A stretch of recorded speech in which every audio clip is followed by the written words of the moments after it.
So it looks like there's a chance that the AI tax on hardware isn't the only reason why hardware is currently expensive.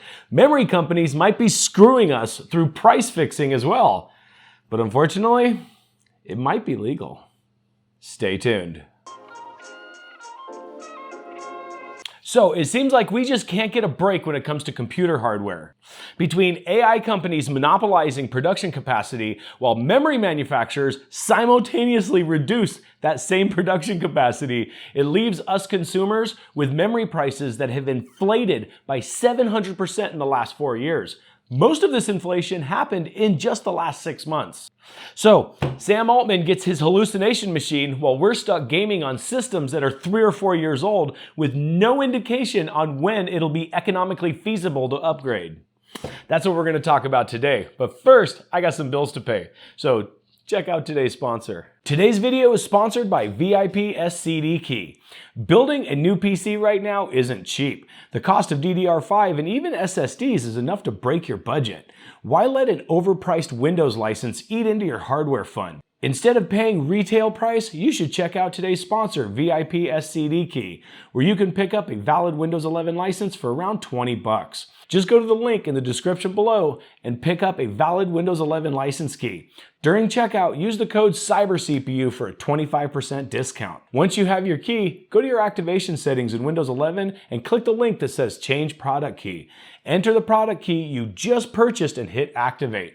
Get a fully activated Windows 11 today without the sticker shock of retail prices. And check out their deals on Office as well. Now, back to the video. So here's the thing. They say that we're in a memory shortage right now, and that's why prices have increased by 700% in the last 4 years. But this is the only shortage that I've ever seen where the shelves are still stocked.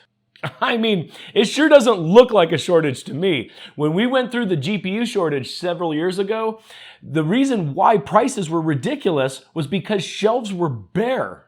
Your only chance to get a GPU at that time was to go through a scalper or luck. But today, if you want 32 gigs of DDR5, you can order it or run down to your local computer store and just buy it. It'll just cost you 500 bucks. That same kit cost $90 6 months ago. There's no shortage on availability of the kit itself. The only shortage is people's ability to buy it. But then why is this happening? Is it AI data centers monopolizing production capacity? Or is it memory manufacturers price fixing? Well, it's likely both.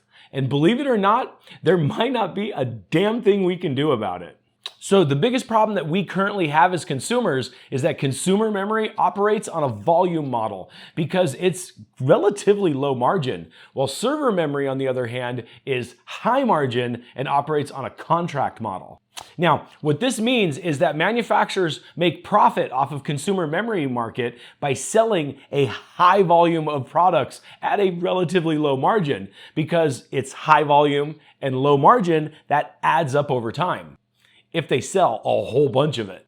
Now, the server market, on the other hand, does not operate anywhere near that. They operate on a contract model where they are guaranteed a certain allocation at a set price. Now, because the volume is much lower, the set price is a lot higher, so that memory manufacturers make a lot more off of each chip produced. Considerably more, in fact. So it's in manufacturers' best interest to produce the server chips rather than the consumer chips. This is just the reality of memory manufacturing. There's really nothing we can do about that. However, with this said, you can't make server chips without also making consumer chips, because consumer chips come as a direct result of manufacturing server chips. Believe it or not, it all comes down to the binning process. We'll get more into that a little bit later, but just know that consumer chips are an automatic result of manufacturing server chips. Kind of a byproduct, if you will. So when the demand goes up on the server market, it's in memory manufacturers' best interest to fulfill that demand because it's much higher margins. They make a lot more money. Here, imagine that you had a company that created widgets for 2 separate markets. One market, you had to sell 100 widgets in order to make $100. But in the other market, you can sell one widget for $100.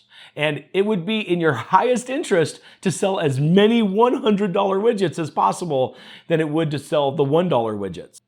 So when someone like Sam Altman comes and says he's going to reserve 40% of memory manufactured in 2026, it makes memory companies kind of notice. And what makes that even worse is that the memory sold to AI data centers is a completely different widget. HBM memory is different from consumers or even server DDR5. It's a completely different manufacturing process, and they're completely different chips. So they have to transition manufacturing from consumer-style chips to the HBM-style chips. This in turn reduces the manufacturing of consumer and server-grade DDR5 modules, or at least the DDR5 chips themselves. So if this was the only reason that memory was more expensive, then it would be a completely legitimate market constraint reason leading to a higher consumer price due to a drop in manufacturing in order to fulfill much higher margin server RAM or HBM memory, which is kind of the narrative that we've thought this was the whole time. It would essentially mean that memory manufacturers are creating more $100 widgets than $1 widgets. But because of the reduction in manufacturing capacity, it kind of naturally raises the price of the $1 widgets to $50. I mean, they're still a lower margin, but they're considerably higher than they were before. But this may not be what's actually happening, according to a class action lawsuit recently filed in California against all three of the major memory manufacturers. This lawsuit alleges that memory manufacturers are using the AI bubble demand for memory as an excuse for coordinated price fixing across the entire memory industry. The reason why memory companies' excuse is kind of suspicious is because these data centers don't just need HBM memory. HBM specifically is meant for the AI workloads, but the servers themselves still require DDR5, well, at least server-grade DDR5. That's what operates the actual system itself, while the HBM is specifically allocated to the GPU workload for AI training and things of that nature. So, because memory manufacturers have reduced the amount of DDR5 memory chips that they create, it has also created a more limited supply of server DDR5. As a result of that, the margins on server DDR5 have actually become higher than HBM itself. And also, the manufacturing process for HBM is much more complex. DDR5 is just a chip soldered to a PCB, while HBM is a stackable array of chips. If a DDR5 chip goes bad, it can just be tested and thrown out and discarded. But if an HBM stack has a single bad chip, then the entire stack has to be discarded. So, memory manufacturers claim that they have shifted production to HBM because it's a higher margin. But as a result of what they're doing, they've raised the margin on server DDR5, making it the more valuable module, at least now. Yet, their manufacturing is still reduced. Now, memory manufacturers claim that the reason why this is happening is because of the amount of time it takes to retool to switch back to standard DDR5 module. The claim was that it takes about 8 months for them to shift back. But it sure didn't take them 8 months to switch all the way over to HBM. I mean, that seemed to take place almost immediately, didn't it? But here's the problem.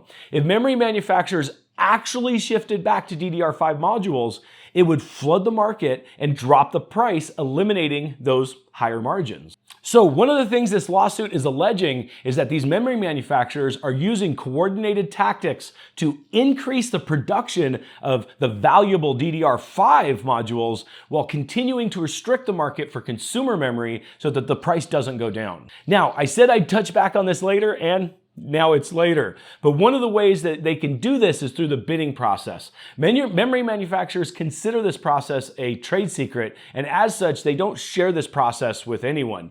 But here's how they could use this process in order to manipulate prices. Now, I'm not going to go into deep detail on how the bidding process works, but it essentially is that when they manufacture a regular silicone chip, it's created using these giant silicone dies that they can fit tons of different chips chips on top of. All of these individual chips have different qualities. The really good ones go to server grade RAM or even high grade consumer RAM, while the not so good quality ones either go to consumer memory or even the lower grade ones go to IoT or even automotive markets. Now, if they were to lower their performance requirements for server-grade DDR, then they would increase the yield of DDR5 server chips just for that market. They could also then raise the performance requirements for their consumer-grade chips, and this would allocate more chips to the IoT and automotive markets that don't compete in the PC memory markets at all. What's even better for these memory companies is that a lot of these IoT markets have signed contracts already with them that has a price floor in place. So even if the cost of memory goes down, these companies are going to continue to pay inflated prices. So it kind of benefits the memory companies to divert more chips to that market. That's actually what Micron's stock went up for a few weeks ago when memory contracts were revealed in their last earnings call. But no matter what happens in the memory market, these companies are going to be paying inflated prices. But either way, because there's a much higher margin for server grade modules, these premium chips are going to be allocated to them instead of high grade consumer chips. And since there's not as many chips left over the lower grade consumer chips, it creates an artificial scarcity that keeps prices high on the shelf. That's why you're seeing memory kits go for $4,000 in some cases, at least for 128 gig kits. Now, if memory manufacturers were doing this individually, there's nothing illegal about it. That's just optimizing their manufacturing process for the highest profit margin. I mean, it's their goal to make the most money as possible, and that's what they'd be doing. But this also leaves a vacuum within the consumer market that another manufacturer can fill to increase their market share. Remember, we talked earlier about the fact that consumer memory market is by volume. So if you can get a higher market share and sell more RAM, you can make more money. But the process of binning in the industry is an industry standard though. So there's nothing inherently wrong with it unless, of course, you're doing it in a coordinated effort to fix prices across the industry. In that case, it would be illegal. Because if one of the major memory manufacturers, like say Micron, decided they could take a chunk out of the consumer market if they increased their yield of consumer grade chips. Now, this would immediately signal Samsung and Hynix to start doing exactly the same thing to protect their own market share. This would flood the consumer market with more DDR5 chips, bringing the price of memory all the way back down. And it would signal to the server markets that the memory shortage was over. And that's really bad for memory manufacturers because people with contracts for server memory would want to renegotiate those contracts. And the gravy train for memory companies would simply be over. This is something that none of them want to happen because they're currently enjoying record profits. What this current class action suit aims to prove is that this manufacturing bottleneck is not only artificial, but coordinated. In fact, they need to prove that to even make this lawsuit successful. But this wouldn't be the first time memory companies have done this anyway. In fact, memory company executives actually went to prison for this back in 2000 as a result of a DOJ antitrust case. But they may have kind of wised up since then. Because the reason why the DOJ case was successful back in 2000 was because Micron, well, they flipped and traded immunity for production information on the insider deals that were going on in the industry. Ultimately, that led to the prosecutions back then. But on the same hand, that didn't happen in 2018 when a similar class action suit argued the exact same thing, that memory manufacturers were again coordinating to artificially limit supply to fix prices. That case, unfortunately, was dismissed because they weren't able to prove that there was any coordination going on. Now, in 2026, memory companies are using the AI bubble as an excuse for the fact that they're artificially limiting supply. And this lawsuit is trying to prove that this isn't a valid excuse. Because not only are these big HBM contracts not actually being fulfilled because the data centers themselves aren't being built, but the artificial scarcity has also inflated the price of DDR5, which has exceeded the value of HBM anyway.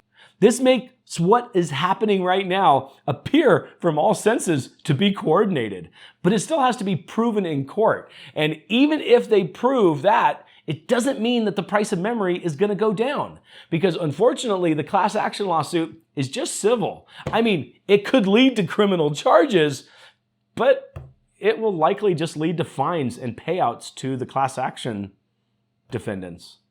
And when memory companies are making hundreds of billions of dollars, a few hundred million or even at most $1 billion in fines actually makes breaking the law profitable.